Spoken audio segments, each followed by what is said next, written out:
চন্দনাকে জানিয়ে সুধন্য কোনোদিনই মাকে টাকা পাঠায় না, পাঠাতে পারে না। মাকে টাকা পাঠানো চন্দনা পছন্দই করে না। যা পাঠায় গোপনে, কখনো কখনো গ্রামের বাড়িতে গিয়ে লুকিয়ে দিয়ে আসে। এজন্য সুধন্যকে অনেক মিথ্যে বলতে হয়, নিজের চাওয়া পাওয়া বাতিল করতে হয়। অফিসে 2 পয়সা বাড়তি রোজগার হলে কখনোই সেটা চন্দনাকে জানায় না। বাজিতপুরের এক নিঃস্ব ফ্যামিলি থেকে চন্দনাকে পছন্দ করে আনা হয়েছিল ভালো ব্যবহারের আশায়। গরিব ঘরের মেয়ে বলে সকলেই ভেবেছিল গরিব শাশুড়ির সঙ্গে মিলে মিশে থাকতে পারবে, অহংকার করবে না, যখন তখন খোঁটাও দেবে না। ও মা, কোথায় কি! উল্টে চন্দনার উৎপাতে 1 মাসের মধ্যেই গ্রাম ছাড়তে হয় সুধন্যকে। হাজব্যান্ড চাকরি করে এই গরিমায় সকলকেই প্রায় তুচ্ছ তাচ্ছিল্য করতে শুরু করে চন্দনা। দামি দামি জামা কাপড়ের বায়না তার লেগেই থাকে। সে নাকি অল্প দামের পোশাক কোনোদিনই ব্যবহার করেনি, করে না। বিরক্ত সুধন্য বাধ্য হয়েই অকৃতজ্ঞ মুখরা স্ত্রীকে নিয়ে বর্ধমানে ভাড়া বাড়িতে চলে আসতে বাধ্য হয়। শহরে এসে শুরু হয় চন্দনার নতুন উৎপাত। বাপের বাড়ির ঘর বানিয়ে দাও, পায়খানা বাথরুম গড়িয়ে দাও, ফ্যান কিনে দাও বলে হল্লা করে নিত্যদিন। কোথাও বেড়াতে গেলেও শাশুড়ি নয়, নিজের বাপ মাকে নিয়ে যাওয়া বাধ্যতামূলক করে নিয়েছে এখন। সুধন্য মারাত্মক মুখচোরা, উঁচু গলায় কথা বলতে শেখেনি, ঝগড়া করতে মারপিট করতে শেখেনি, মুখে মুখে তর্ক করতে শেখেনি, প্রতিবাদ করতেও শেখেনি। চন্দনার অন্যায় আবদার সে নীরবে পালন করে, অনিচ্ছা সত্ত্বেও পালন করে। কখনোই চিৎকার চেঁচামেচি করে বাড়ি মাথায় তোলে না। একেবারের জন্যেও বলে না এটা ঠিক হচ্ছে না, চন্দনা তুমি এটা করতে পারো না। সুধন্য শুধু অভাগী মায়ের কথা ভাবে আর দুঃখ পায়, নীরবে চোখের জল ফেলে। বাবার মৃত্যুর পর মা বিড়ি বেঁধে দোকানে দোকানে বিক্রি করে সংসার চালিয়েছে, টিউশনির টাকা জুগিয়েছে, পুজোয় নতুন জামা কাপড় কিনে দিয়েছে, কলেজের ফিস দিয়েছে, চাকরির ফর্ম ফিল আপের টাকা দিয়েছে। সেই মাকে টাকা দিতে হয় লুকিয়ে, কথা বলতে হয় লুকিয়ে। বাড়ি যাবার কথা উঠলেই চন্দনা চিৎকার চেঁচামেচি করে। টাকা যেন না দেওয়া হয় প্রতিজ্ঞা করিয়ে ছাড়ি। শত বাধা বিপত্তিতেও সুধন্য মায়ের কথা ভোলে না। যখনই গ্রামের বাড়ির কথা, মায়ের কথা মনে পড়ে, তখনই তার চোখ দিয়ে টপ টপ করে জল পড়ে। সে ছুটে আসে মায়ের কাছে, হাতে কিছু টাকা দেয়, তারপর মায়ের কাছে বসে আবদারের সুরে বলে, মা এবার বিড়ি বাঁধা বন্ধ করো, তামাকের গন্ধে তোমার শরীর খারাপ করবে। গায়ত্রী দেবী ছেলের মাথায় হাত বুলিয়ে হেসে বলেন, বাড়িতে কোনো কাজ নেই, সারাদিন বসে থাকলে কুঁড়ে হয়ে যাব, তুই চিন্তা করিস না, সামনের মাসেই ছেড়ে দেব। প্রতি মাসেই ছেলেকে একই কথা বলেন গায়ত্রী দেবী, একই প্রতিজ্ঞা করেন, কিন্তু বিড়ি বাঁধা তিনি ছাড়েন না। সকালের কাজকর্ম রান্না বান্না শেষ হয়ে গেলেই তিনি প্রতিদিন নিয়ম করে কাজে বসে যান। তার দূর দূরান্তের দোকানগুলোতে দিয়ে আসেন। দোকানিরা ঠাট্টা করে বলে, তোমার ছেলে তো চাকরি করে, তুমি বিড়ি বাঁধো কেন? ছেলে বুঝি খেতে দেয় না?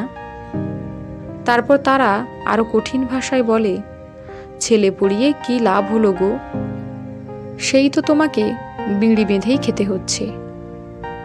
এসব কথার কোনো উত্তর গায়ত্রী দেবী দিতে পারেন না, দেয় না, হেসে তাদের কথা এড়িয়ে যায়।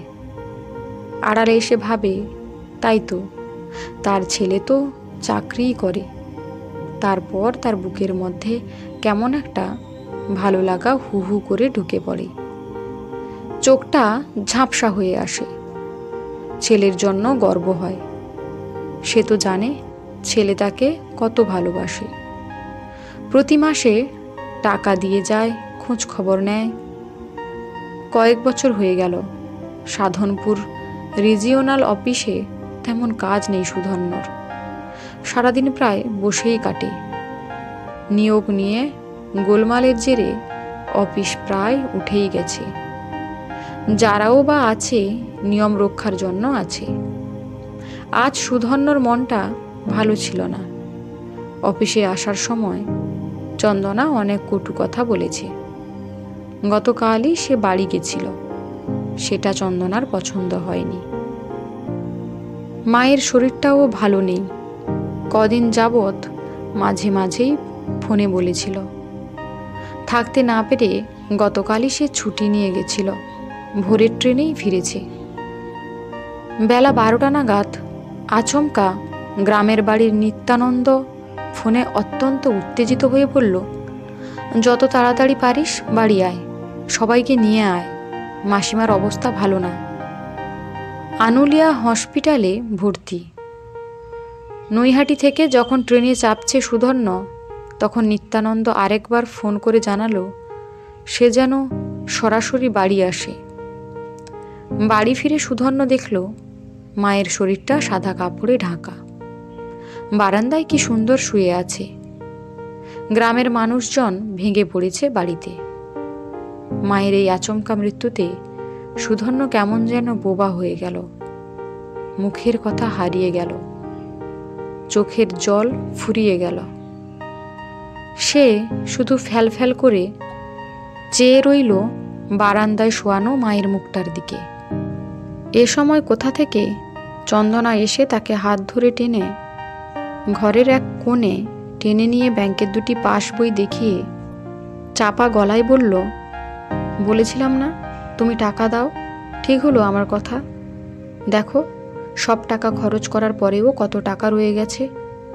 যেমন মা তেমন তার ছেলে, সব কটা মিথ্যেবাদী। সুধন্য অনেকক্ষণ চন্দনার মুখ পানে চেয়ে রইল।